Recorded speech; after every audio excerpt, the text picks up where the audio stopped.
ছত্রাক শুনলেই আমরা ব্যাপারটাকে বিরক্তিকর মনে করি, কিন্তু সেই ছত্রাককেই শিল্পে পরিণত করলেন রাশিয়ার এক শিল্পী, রাশিয়ার শিল্পী দারিয়া ফেদোরোভা, যিনি দাশা প্লেসেন নামেও পরিচিত। এই ছত্রাক আর ব্যাকটেরিয়াকেই বানিয়েছেন তার শিল্পের মাধ্যম।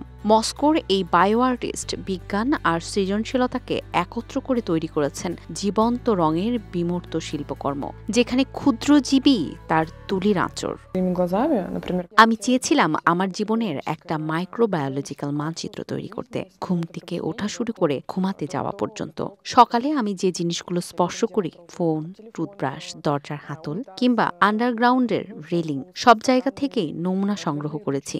ভাবছিলাম মোবাইল বা ক্যামেরায় ছবি তোলা যায়, কিন্তু যা খালি চোখে দেখা যায় না তা যদি দেখা যেত। ঠিক সেই ভাবনা থেকেই আমি নিজের কৌশল তৈরি করতে শুরু করি, যেখানে বিজ্ঞানের পদ্ধতিকে শিল্পের জন্য নতুনভাবে সাজাই।